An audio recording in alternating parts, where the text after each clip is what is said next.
Bonjour tout le monde, bienvenue dans cette chaîne YouTube qui va s'adresser aux ingénieurs et futurs ingénieurs en particulier. Pourquoi une chaîne YouTube? Parce que vous savez très bien que vous êtes là parce que vous avez vu mon annonce sur LinkedIn annonçant un webinaire.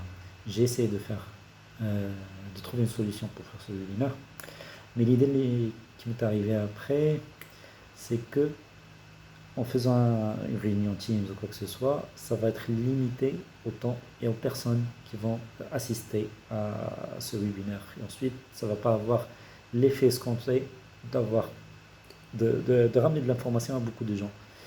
Et du coup, euh, d'où est venue l'idée de YouTube? Vu que YouTube aussi, c'est une plateforme que j'utilise. Dans une autre vie, je suis un YouTuber aussi, donc je fais pas mal de vidéos sur YouTube. Donc je connais la plateforme et je connais les capacités qu'elles font et ça va m'être facile à gérer.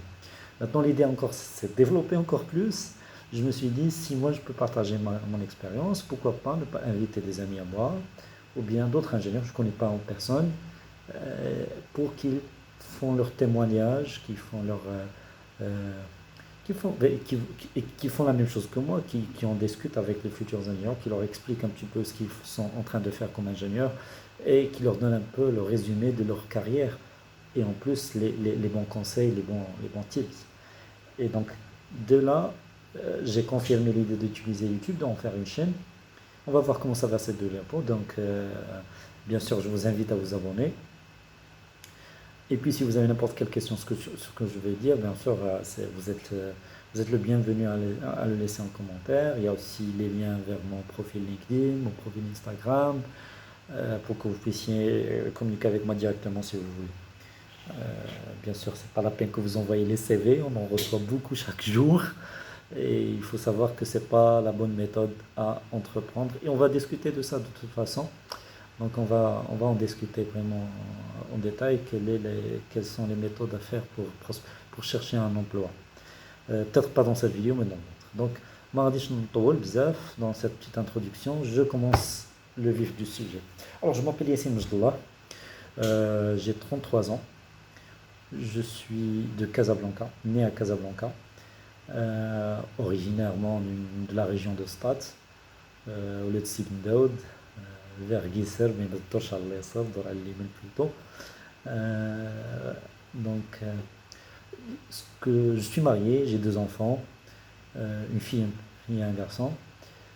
Actuellement, je vis au Sénégal depuis déjà 2 ans, plus même, 2 ans et quelques mois. Je suis en famille ici maintenant. Je travaille en tant que directeur de centrale, plant manager pour un parc éolien, un parc de production électrique sur la base d'énergie éolienne. Donc ça, c'est ce que je fais aujourd'hui. Bien sûr, c'est pas ce que j'ai fait toute ma vie, hein. Et donc le but ici, c'est ce que je vais partager avec vous, ma carrière tout simplement, comme si je suis avec un recruteur et que j'essaie de le convaincre de ce que j'ai vécu. En fait, c'est encore plus, j'essaie même de dire un petit peu, de partager d'aller plus en détail de plus que ce qu'on dit à un recruteur en fait. Donc l'idée derrière, c'est que vous construisez déjà un savoir sur ce qui est industriel, sur ce qui est domaine de travail, sur certaines entreprises en particulier. Bien sûr, on va tout dire, donc on est là pour ne pas se cacher les choses. On ne va pas dire les mauvaises choses, c'est certain, parce que ça ne sert à rien de penser aux mauvaises choses. Il faut focaliser sur les bonnes choses et capitaliser sur ça. Ça, c'est le plus important. Donc, on commence. Je suis lauréat de l'école Mohammedia d'ingénieur, promotion 2011, section automatique et informatique industrielle du génie électrique, donc électricien de base.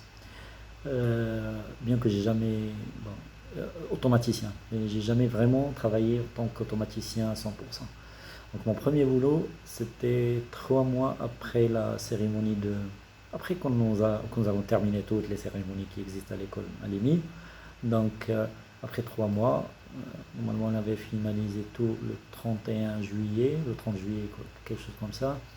Le 2 novembre, j'avais mon premier embauche. C'était mon premier jour de travail. En tant qu'ingénieur de payage au sein de l'autoroute du Maroc, la Société nationale des autoroutes du Maroc, l'ADM. Alors à l'époque, c'était un passage presque, je dirais pas systématique, mais les 4-5 premiers se trouvaient toujours recrutés par l'ADM une fois chaque 2 ans de cette section automatique et informatique industrielle et qui s'occupait généralement de l'aspect péage. Donc, on va voir ça plus en détail maintenant. L'aspect péage, c'est en fait tout ce que vous voyez quand vous arrivez sur une autoroute, sur une gare de péage. Il y a une barrière qui s'ouvre, mais avant que cette barrière s'ouvre, il y a un certain nombre de moyens de paiement proposés qui vont acquitter votre paiement. Et il y a des boucles que vous ne voyez pas, qui sont enterrées en dessous de la chaussée, qui calculent votre présence, des choses comme ça. On considère que ça, c'est de l'automatisme. Et donc, on laisse la gestion de tout ce processus de péage aux gens de section automatique et informatique industrielle. En particulier, il y a 2 postes clés dans ça. Il y a le poste de chef de péage qui, lui, gère un certain ensemble de gares de péage. Donc, sur un tronçon particulier, il y a un chef de péage qui est considéré le responsable de toute l'activité péage. Non seulement l'activité industrielle, c'est-à-dire gérer les équipements, maintenance et tout, mais même le péage, la perception de l'argent qui passe chaque jour, qui se fait chaque jour par les receveurs sur place. Donc, comme j'ai dit, il y a 2 postes clés. Il y a celui-là. Le deuxième poste, c'est le poste d'ingénierie. Donc, l'ingénierie, c'est ce que j'occupais moi. J'étais ingénieur, service ingénierie, direction ingénierie, service, je pense, péage. Je ne me rappelle vraiment pas des détails parce que non, c'est comme une entreprise étatique, il y a des services, des divisions et ensuite des directions. Après, c'était la direction ingénierie d'exploitation. Direction ingénierie d'exploitation, c'est bien ça. Alors, qu'est-ce que je faisais concrètement au sein de l'ingénierie? Donc, on faisait la maîtrise d'ouvrage de tous les projets de péage, c'est-à-dire les nouveaux projets d'autoroute, par exemple. Donc, le lot d'équipement de la gare de péage se fait par nous, par l'équipe ingénierie. Un petit salut à toute l'équipe de ma part déjà. C'est NS, un petit coup de pouce. Et tous les amis là-bas, Ranizar et Badar et Mehdi. Donc un petit salut. Sinon, donc, comme j'ai dit, il y a les nouveaux projets d'autoroute qui sont accompagnés par des gares de péage. Et là, on entre pour lancer les appels d'offres pour ces. Mais ensuite, patient comme maîtrise d'ouvrage, on est plutôt sur la phase planification et gestion de projet de façon macroscopique. La maîtrise d'œuvre, elle est donnée au chef de péage de ce tronçon-là et à l'équipe de construction déjà. Donc c'est un peu ça. Si vous voulez plus de détails, il faut le dire pour qu'on ait. Ça date de loin, ça date de 2012, mais j'en garde pas mal d'informations dans ma tête comme toujours. Si vous voulez plus de détails sur ça, on peut le faire. Je peux le faire rapidement après. Alors, je vais passer 7 mois exactement pour comprendre. Enfin, même pas 7 mois, tu passes 3 mois, tu sais très bien ce que c'est pour toi, c'est pas pour toi. En général, c'est mon cas. Donc, après 3 mois, j'avais déjà en tête que je ne suis pas fait pour la fonction étatique. Donc, il y en a beaucoup qui sont faits pour ça. Moi, je ne le suis pas. Psychiquement, physiquement, mentalement, comme vous voulez le dire, salarialement aussi, je ne suis pas prêt pour une fonction étatique. Donc, il a fallu que je trouve quelque chose ailleurs. Et je ne suis pas passé à l'action. Je ne suis même pas passé à l'action. Je dis, il y a encore beaucoup de choses à apprendre. Il faut rester là pour apprendre, pour capitaliser un petit peu sur ce qu'on va apprendre et essayer de chercher. Entre-temps, et après à peu près 5-6 mois, je pense, et j'étais appelé par la société Geoffroy Energy Company. À l'époque, ça s'appelait GLEC, avant que ça s'appelle maintenant TAQA. Et GLEC, c'est en fait la plus grande centrale électrique au Maroc. Le rêve de tout électricien d'y travailler. En fait, c'est la centrale électrique par excellence au Maroc. On ne peut pas dire on ne pas se leurrer. C'est la base, celle qui a fourni l'énergie au Maroc depuis toujours. Et en qualité et tout en gardant les équipements dans les meilleurs états possibles de produire. C'est une entreprise qui réalise des chiffres de disponibilité qu'on appelle world class. Et ça, c'est à l'image des hommes et femmes qui y travaillent dessus. Donc c'est un grand merci pour tout de personnes avec qui j'ai travaillé. J'ai appris beaucoup de choses là-bas, sincèrement. Donc, comme je vous ai dit, on a, j'avais commencé il y a 5 6 mois, on m'a appelé pour un entretien. Comment ils ont su mon contact? Ben, ils étaient présents au forum EMI Entreprise. Et comme étant présent au forum, j'ai déposé mon CV, j'ai eu une petite discussion avec le responsable RH à l'époque. Et c'est bon, c'est parti. Donc j'ai oublié ça. Ça s'est passé en avril 2011 et on m'a appelé en mai 2012, pour vous le savoir. Donc ces questions de forum, des fois les entreprises sont sérieux. Les CV, ils les retiennent, ils les classent, ils les étudient. Pas toutes les entreprises font comme ça, j'en suis sûr et certain. Mais il y en a il y en a celles qui le font et ils le font de façon professionnelle. Donc, bien sûr, comme je vous ai dit, après presque 13 mois, ils nous ont appelés, enfin, moi et pas mal d'amis électriciens, lors de leur campagne de recrutement. En fait, ils étaient en train de construire deux nouvelles unités, les unités 5 et 6. Et donc, ils avaient à recruter toute l'équipe, ingénieurs, techniciens, tout le monde. Tout le monde. Et l'idée, c'était d'intégrer ces gens-là pendant la phase construction pour qu'ils puissent faire la phase mise en service avec les équipes construction tout en comprenant beaucoup de choses parce qu'ils étaient là avant le temps, et ensuite continuer la production eux-mêmes sans avoir besoin de n'importe qui ou de n'importe quel support de l'extérieur. Et c'est ça, c'est ça l'idée de base qui était là-bas. Et donc, ils ont recruté, si je me rappelle très bien, il y avait 6 ingénieurs recrutés dans le cadre de cette. Donc, il y avait moi, en tant qu'ingénieur stratégie planification de maintenance. Il y avait l'ingénieur exploitation, l'ingénieur maintenance mécanique, l'ingénieur maintenance électrique, l'ingénieur chimie, l'ingénieur performance. Et donc c'était l'équipe composée de 6 personnes, 5 imistes et un énimiste. Donc le chimiste était un énimiste. Pourquoi je dis ça? C'est pour vous donner plus de détails de comment ça s'est passé. Alors pourquoi 5 émises? Pourquoi pas les autres écoles? Pourquoi pas les autres choses comme ça? Il faut savoir que c'est un grand débat. On peut faire, si vous voulez qu'on entre dans ce débat, là, je peux le faire. C'est facile à dire, donc c'est facile à justifier. Il faut savoir que la directrice ressources humaines était émiste et que pas mal de directeurs là-bas étaient émistes et qui ont des chefs de service aussi émistes, des chefs de division. La plupart, en fait, la plus grande partie des ingénieurs qui étaient là-bas, c'était issu de l'école Mohammedia. Et donc, ça passe de façon naturelle. Ça passe de façon naturelle. Ils ont participé à 2 3 forums. Ils ont appelé que les gens de ces 3 forums. Donc, c'était généralement l'EMI, l'ENSEM et l'ENIM, je pense. Ils ont appelé les gens comme ça et ils ont. En général, pour le recrutement, c'était pas que les gens qui ont une première expérience en entreprise, ils se sont basés sur la promotion 2011 et la promotion 2010. Donc des 6 recrutés, il y avait 3 2010, 3 2011, 5 émistes et un émiste. Donc ça, c'était le processus de recrutement qu'on a eu. Bien sûr, au sein de tel processus de recrutement global, il est difficile un peu de définir des conditions salariales. Il est difficile de négocier un salaire parce on te met dans une grille pour éviter un peu les débats entre les différents collaborateurs.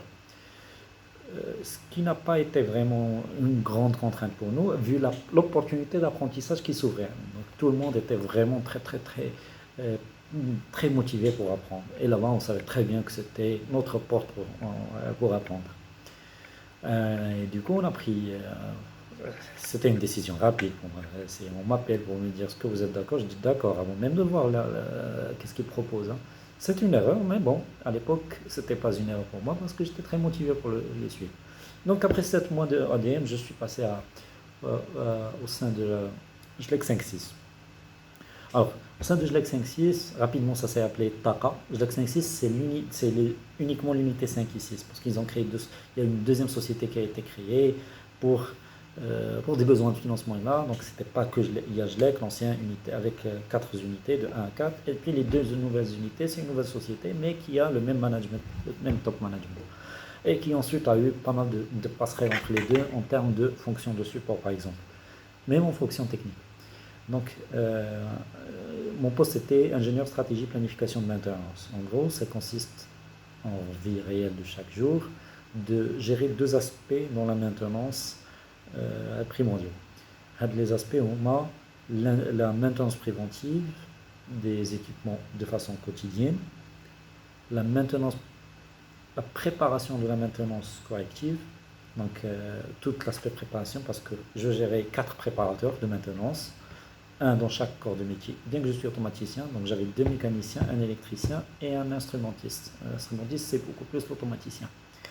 Et donc, avec ces 4 personnes, on devrait normalement faire la préparation de la maintenance, c'est-à-dire que lorsque et là on va commencer à parler d'une activité de maintenance, comment elle est lancée. Une activité de maintenance corrective, elle est lancée par l'exploitation.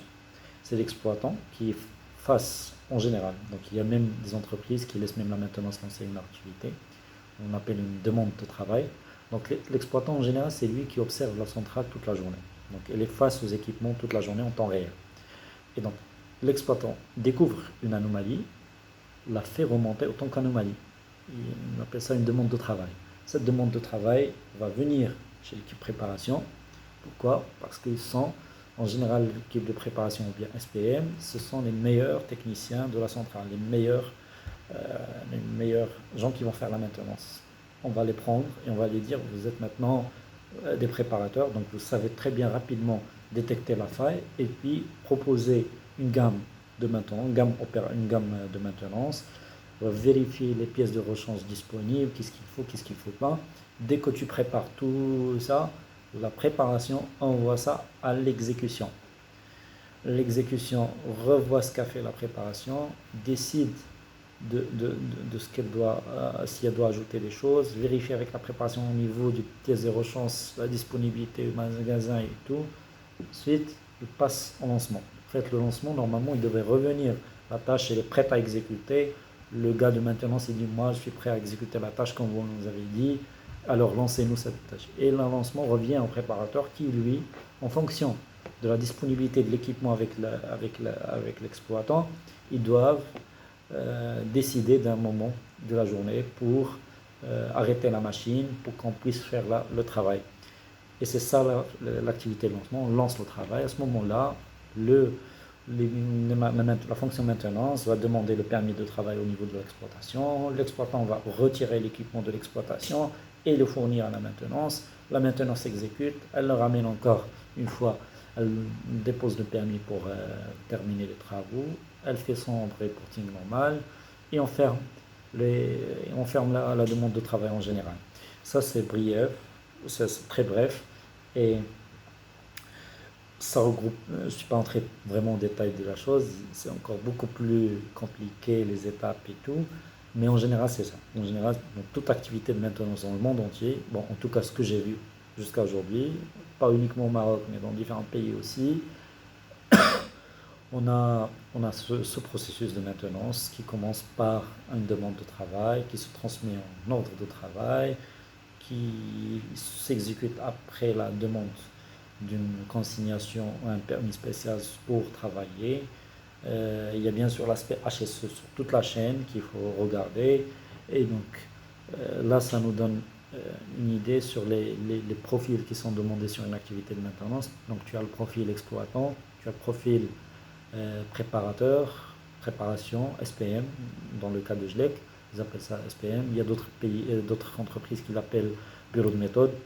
Il y a d'autres entreprises qui mélangent les deux, la fonction préparation et maintenance, se font par la même personne. Donc à la fois le contremaître de maintenance, il y a aussi préparateur de maintenance, et donc il gère les deux fonctions à la fois. Il y a la fonction maintenance, c'est l'exécution des travaux, donc c'est l'analyse déjà du défaut, l'exécution du travail, la réparation et puis le reporting définitif. Bien sûr, en tant qu'ingénieur, on peut intégrer le niveau exploitant, le niveau maintenance, le niveau préparation, soit qu'on gère le service lui-même, soit qu'on fait des tâches par nous-mêmes, en particulier dans les ingénieurs, dans certains aspects qui sont beaucoup plus pointus.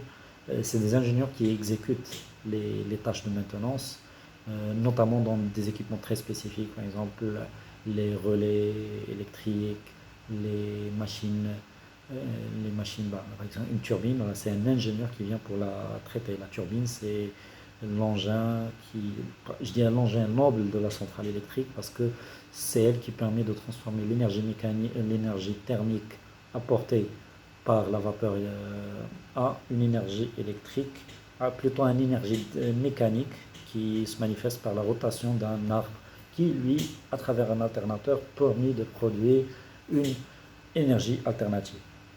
Donc, c'était ça une partie du travail quotidien qu'on avait. Donc, c'était la maintenance, la préparation de la maintenance corrective. Comme j'ai parlé aussi de la maintenance préventive. Donc, la maintenance préventive à GLEC, à l'époque, le budget était donc, le budget pièce de rechange, oui, le budget pour la maintenance préventive chez la SPM. Ça considère le plan de maintenance préventive annuel, donc il y a certains équipements qui sont redondants, qu'on peut arrêter pendant l'année, travailler doucement, faire notre maintenance et ensuite les lancer et prendre l'autre et ça va sans impacter la production. Il y en a certains équipements qui ne sont pas redondants, parce qu'on ne peut pas redonder toute une centrale, notamment la turbine, l'alternateur, le transformateur principal et tout. Donc tous ces équipements-là, ils ne sont pas redondants. Et du coup, on a besoin d'un arrêt de maintenance générale. Et du coup aussi, on a trois types de révision. On appelle ça une révision de maintenance. Euh, on appelait ça révision 7 jours. C'était juste on arrête, on regarde, on observe, on fait des petites inspections, des choses faciles. Plutôt, c'est une révision de préparation pour la maintenance réelle qui va venir après. Cette inspection pourrait se faire chaque année de 7 jours. Maintenant, il y avait l'inspection mineure, la révision mineure, 3 4 ans en général, en fonction des équipements que vous avez dans votre unité. Donc, vous avez une révision mineure, dans laquelle on fait un certain nombre de tâches, un certain niveau de tâches sur un certain nombre d'équipements. Maintenant, il y a aussi une révision majeure dans laquelle on fait le maximum de travaux possibles et on fait des travaux qui sont vraiment colossaux. Donc, en général, la révision mineure c'était 21 jours, la majeure, je pensais, c'était 46 jours au maximum. Elle ne devrait pas dépasser les 46 jours, au meilleur des cas. Et ces révisions, on arrête la centrale, plutôt l'unité, on commence à travailler sur l'unité, on ramène tout un certain ensemble de beaucoup de partenaires, donc beaucoup de sous-traitants qui vont travailler sur certains équipements. On fait aussi par nous-mêmes pas mal de travaux, donc énormément de travaux, pas mal, mais énormément de travaux sont faits par les équipes propres de la GLEB. Et ensuite, tout ça, c'est géré dans un cadre de projet. Une révision, c'est un projet, c'est même l'un des meilleurs exemples sur lequel on pourrait appliquer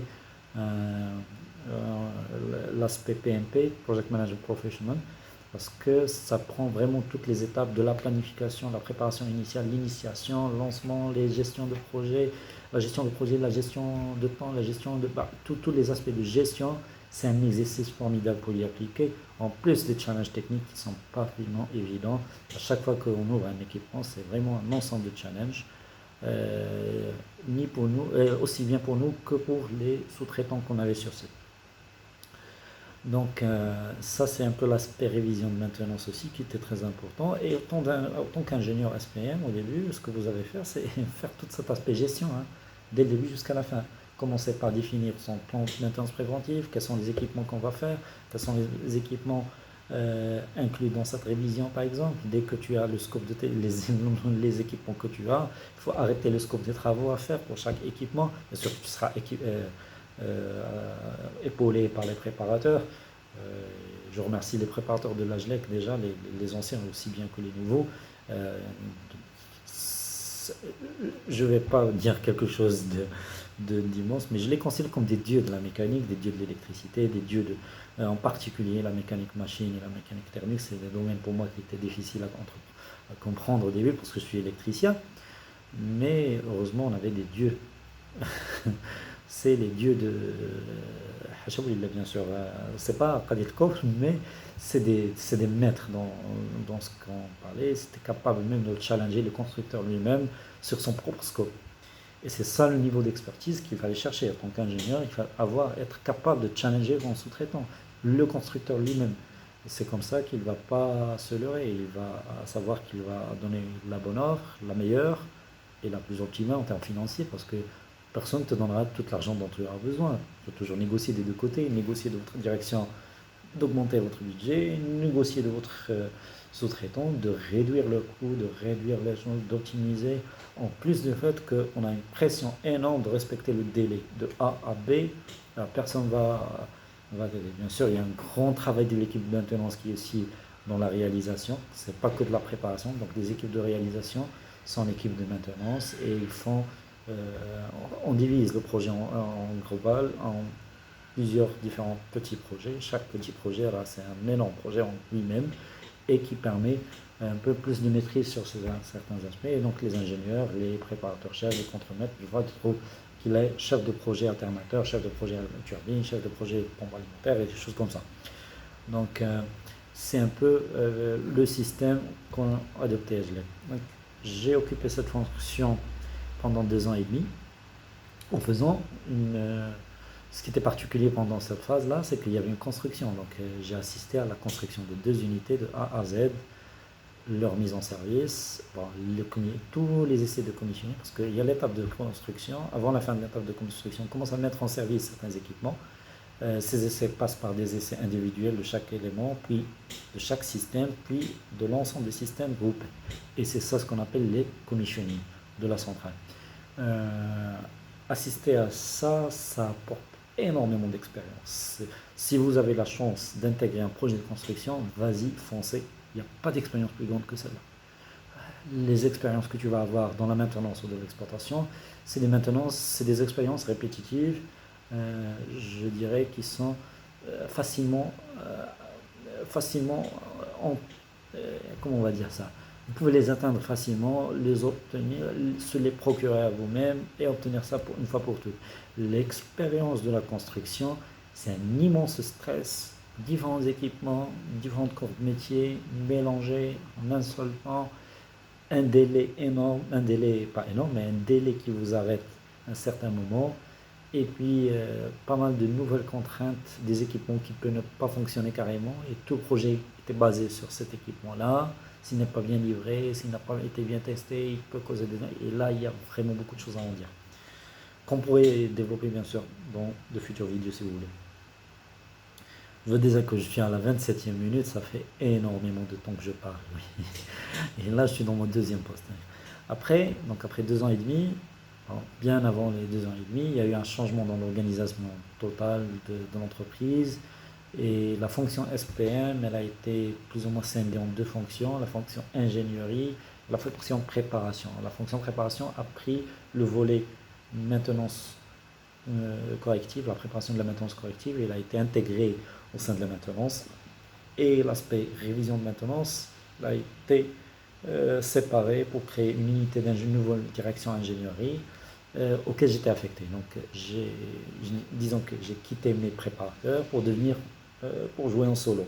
En tant qu'ingénieur, je pense j'étais ingénieur, ingénierie, instrumentation contre-commande, alternateur en plus. Donc, l'idée c'était de construire un pool de compétences sur un certain niveau d'équipement qui étaient les corps de métier de GNEC et qui étaient aussi les plus critiques et les plus importants afin de suivre leur évolution, vu qu'on commence à avoir un parc immense. Imaginez, vous avez 6 turbines, 6 chaudières, 6 alternateurs, 6 transformateurs de puissance. C'est des grands équipements dont les arrêts sont énormes, et donc ça fait énormément de perte d'argent pour l'entreprise en cas d'arrêt.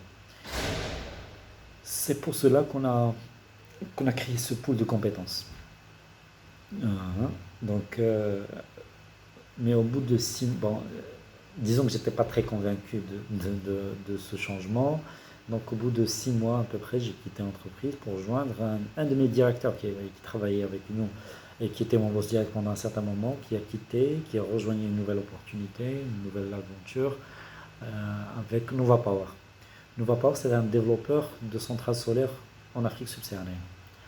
Qu'est-ce que le métier de développeur?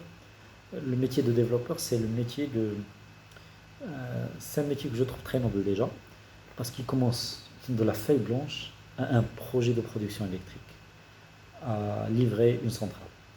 Mais avant, il n'y a rien, il n'y a même pas l'idée. Donc, c'est le développeur qui initie l'idée, qui la suit jusqu'à l'exécution.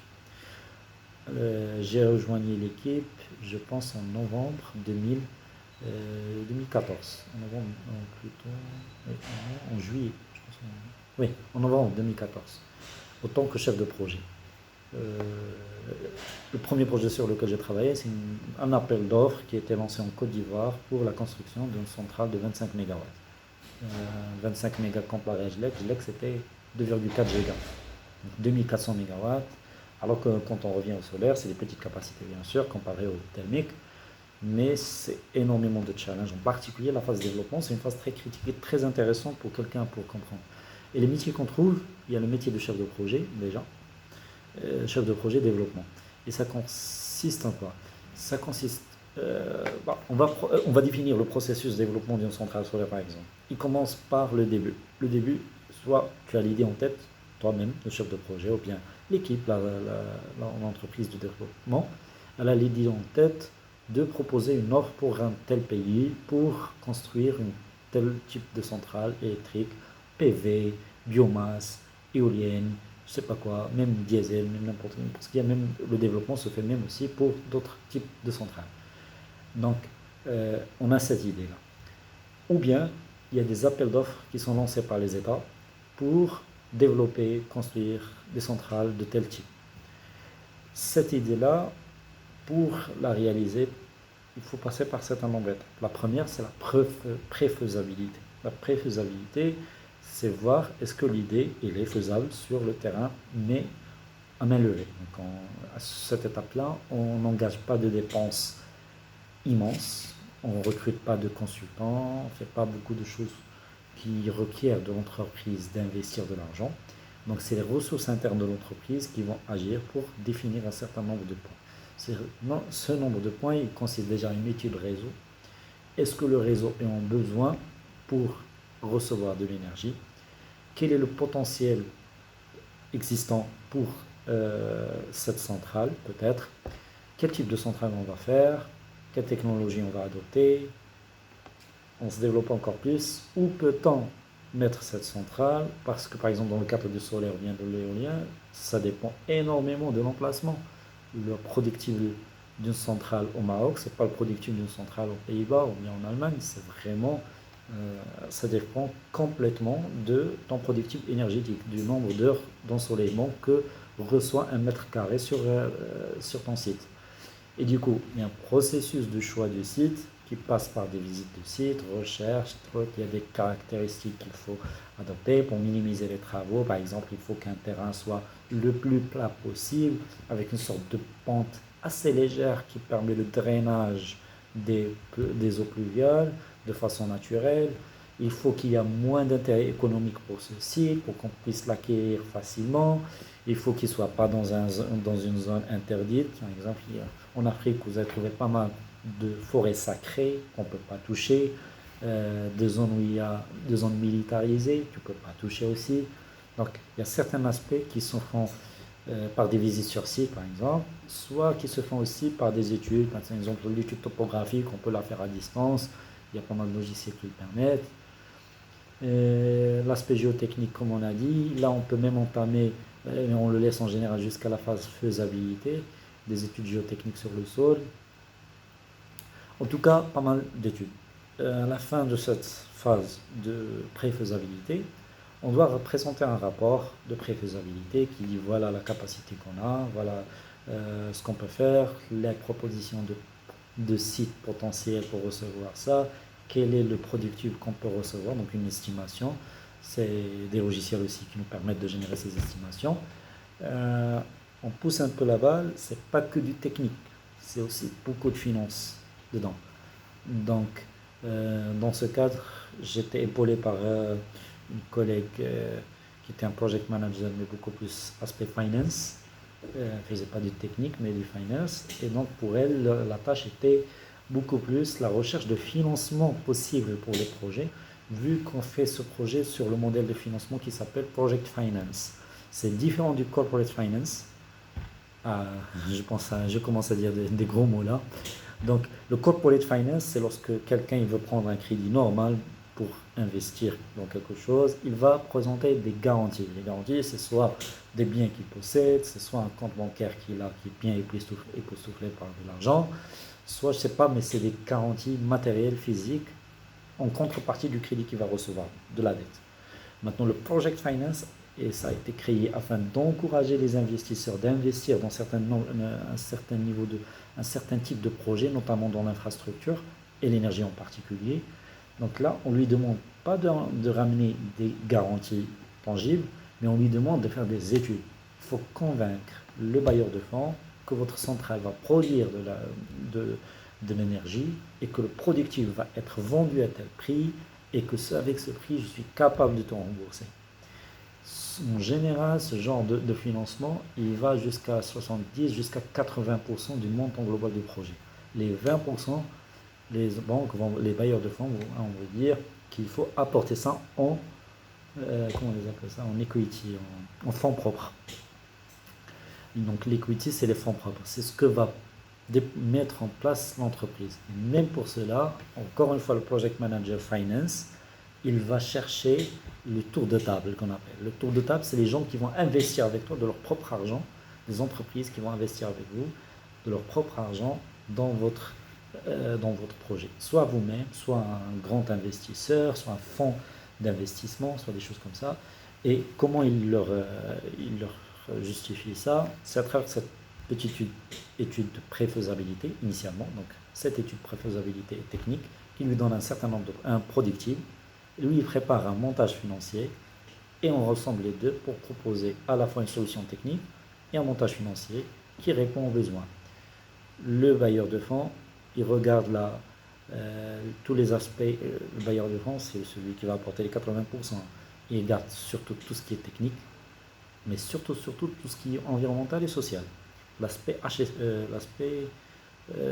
environnemental et social est très primordial pour lui parce qu'ils savent très bien qu'il y a un certain nombre de projets qui n'ont pas abouti, qui n'ont pas vu le jour en fin de compte, parce qu'ils ont créé des problèmes, des tensions avec les habitants des localités avoisinantes du terrain.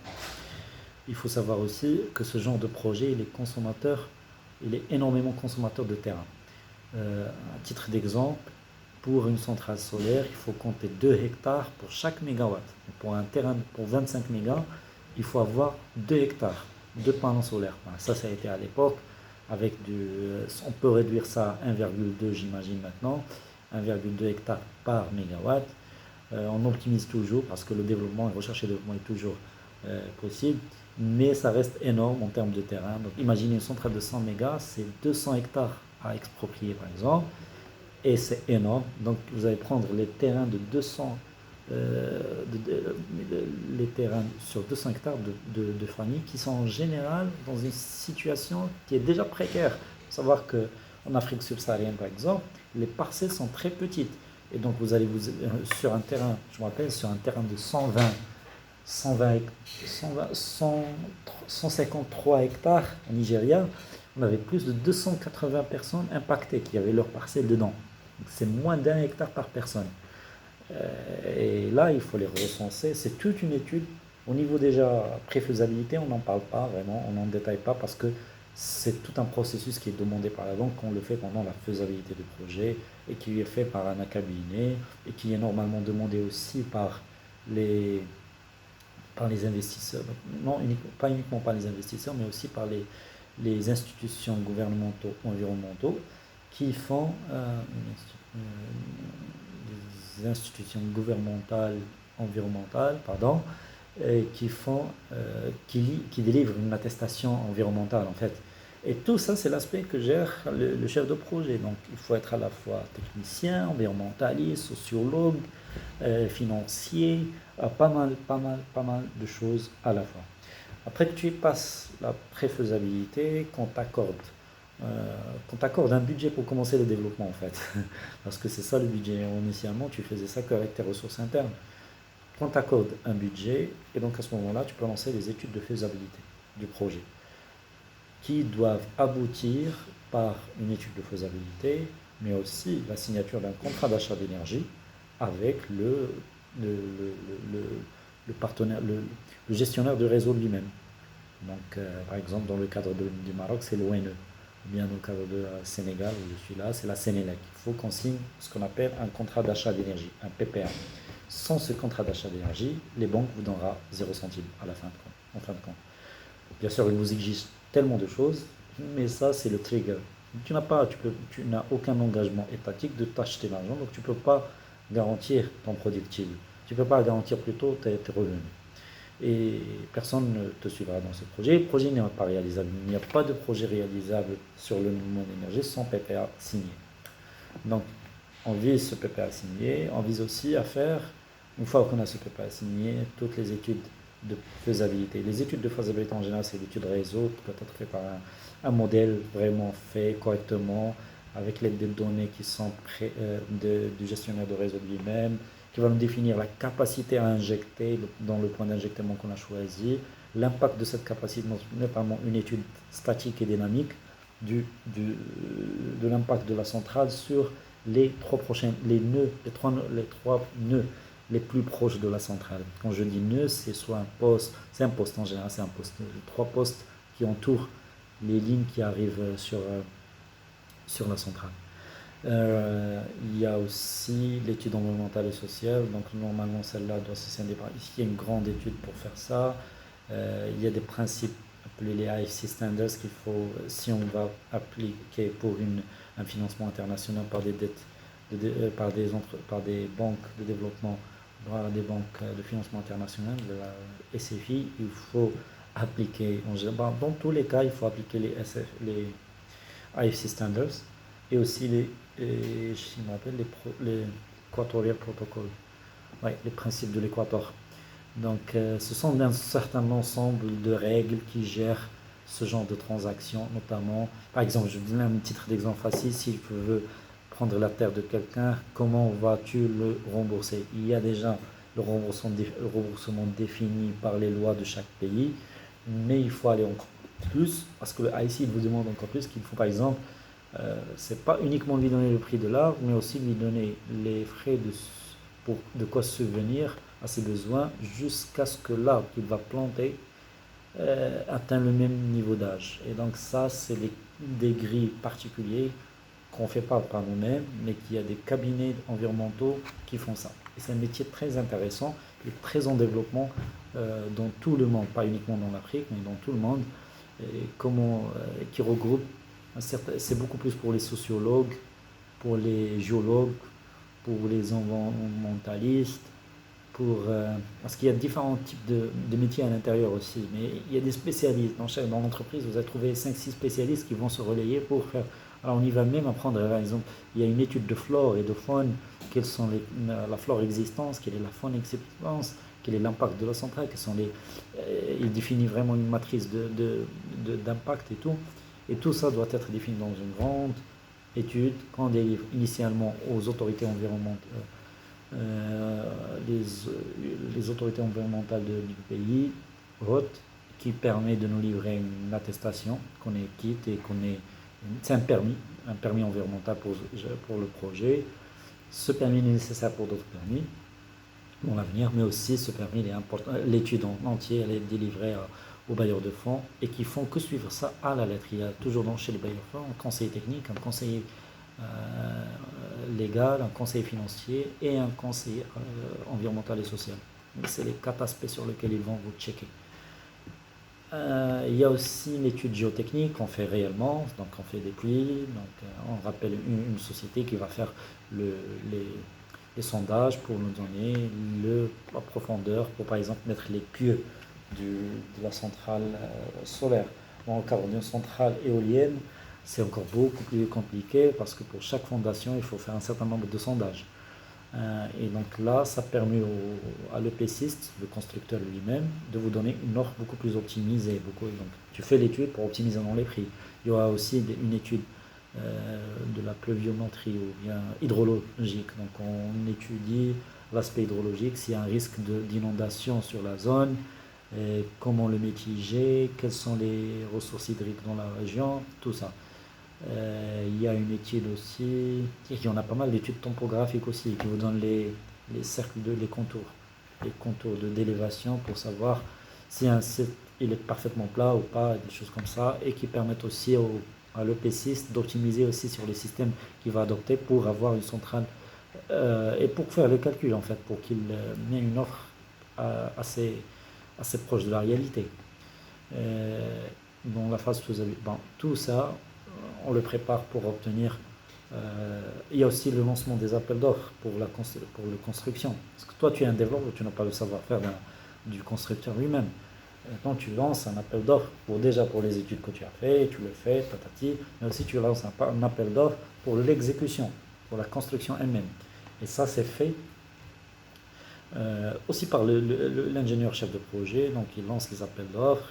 Qu'est-ce qu'il fait dans lancer les appels d'offres? Il doit écrire l'appel d'offres.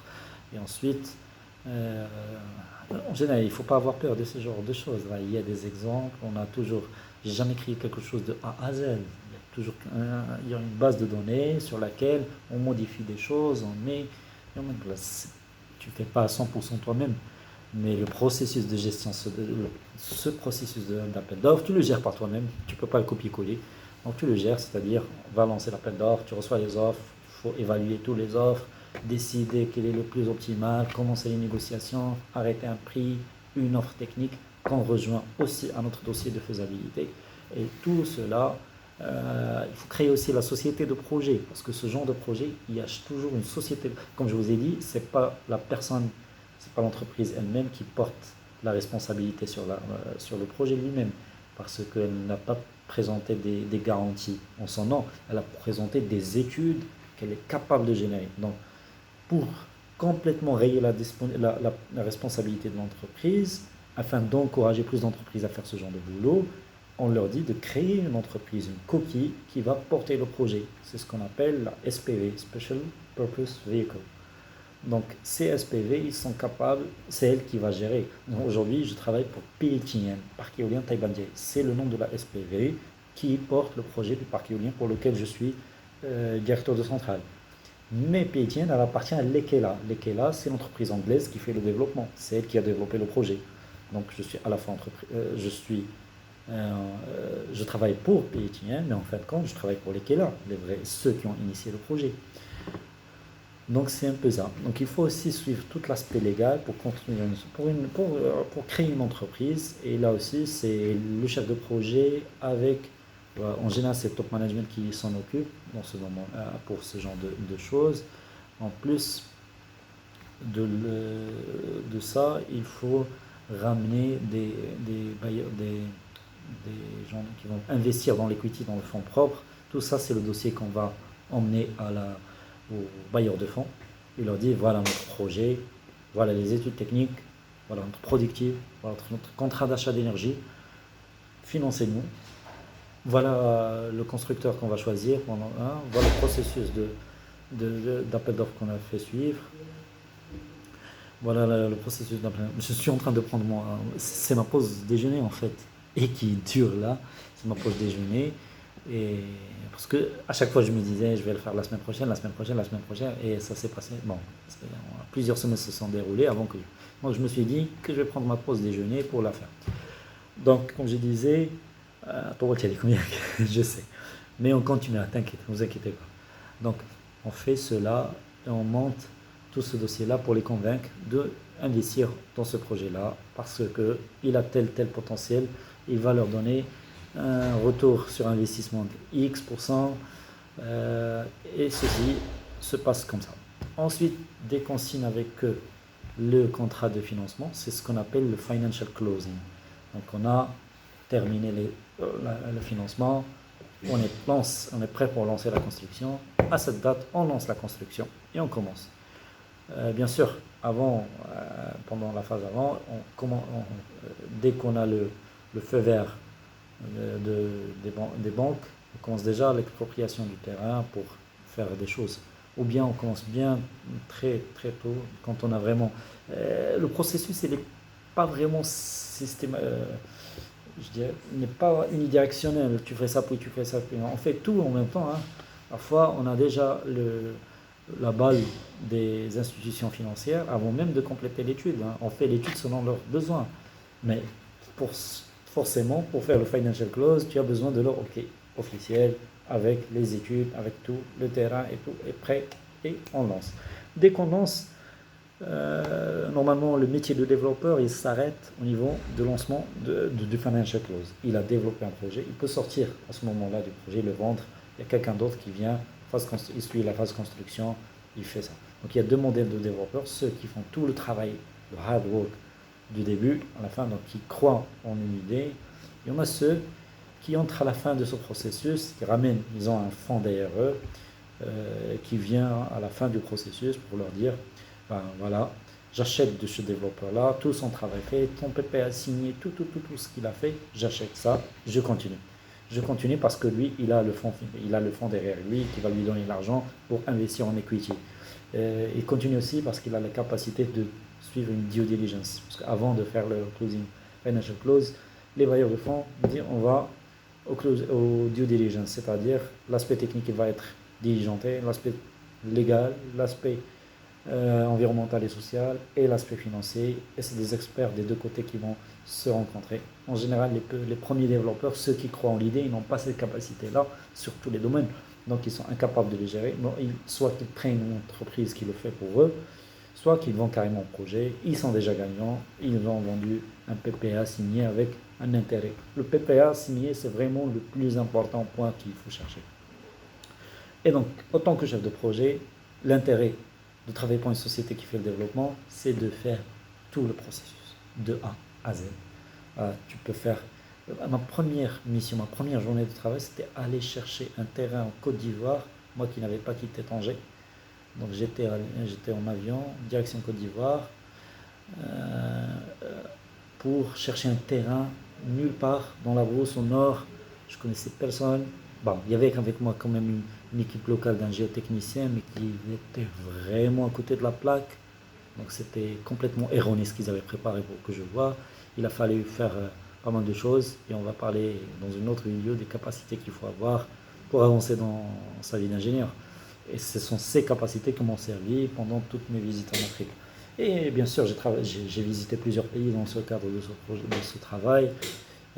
Côte d'Ivoire, j'ai travaillé sur cet appel d'offres que j'ai gagné. Donc les 25 mégas, on avait gagné ça une année plus tard. J'ai travaillé beaucoup au Nigeria aussi sur plusieurs projets qu'on initiait. Ce n'était pas des appels d'offres, mais on initiait un projet. Et là, c'est même presque le même processus, mais sauf que tu n'es pas arrêté par un deadline d'une soumission du Nord. J'ai aussi soumissionné à des offres en Mali, qui n'ont pas abouti malheureusement, au Sénégal aussi, malheureusement pas, au Maroc aussi, malheureusement pas. Mais il y avait pas mal de choses qu'on avait fait pendant ces 2 ans que j'ai passé à Nouveau Power. Donc j'ai passé 2 ans à Nouveau Power à ne faire que ça chaque jour, chaque semaine, chaque mois.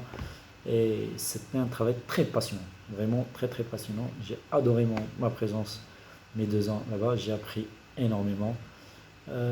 Très très très petite équipe, hein. Il n'y en a pas vraiment beaucoup de personnes, hein. On était le tout pour le tout, deux techniciens, finance 2 personnes, je dirais 3 personnes, le DG et quelques personnes aussi qui nous aidaient au niveau du Nigeria parce qu'on avait une grande présence au Nigeria avec pas mal de projets en cours. Au final, j'ai quitté en 2016. Pour rejoindre la centrale thermique de Safi. Donc il y avait un nouveau projet de centrale thermique qui était en train d'être construite par le même constructeur qui construisait Gelec 5-6, Daewoo, les Coréens Daewoo. Donc pour moi, il y a encore une fois mon directeur qui m'avait recruté au niveau de Nova Power, il avait quitté avant moi, et ensuite il m'a recruté chez lui encore une fois, je l'ai rejoint. Autant cette fois que chef de service exploitation. Donc encore une fois, c'est un nouveau métier que j'ai jamais fait. Bon, plus ou moins, j'ai jamais fait le métier proprement dit, mais ça reste toujours dans le volet énergie, production d'énergie, et ça tourne autour de ça. Mais le métier lui-même, le métier de jour au jour, je ne l'avais pas fait auparavant. Et c'était encore une construction, on était recruté presque une année avant le début du commissioning. Il a fallu monter l'équipe, mais l'équipe était, je dirais 95% de l'équipe était déjà disponible avant que j'arrive.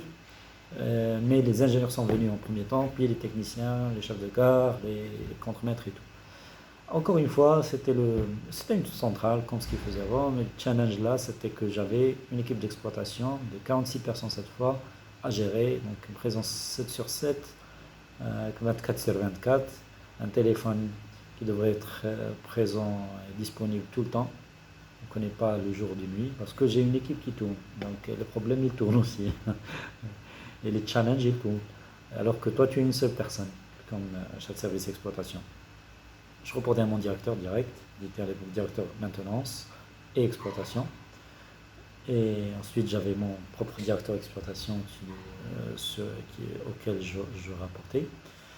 Le challenge au niveau de Safiec, c'était que pour moi c'était du déjà vu. C'était un aspect déjà vu. Tout ça, la construction, d'ailleurs, leurs problèmes, leurs choses qu'ils vont essayer de cacher, c'est des déjà vus. Déjà vu pendant très longtemps, pendant 2 ans et demi, on faisait que ça. Donc vraiment, c'était très facile pour moi pour s'adapter. C'est un plug and play. Le jour même, j'étais effectif.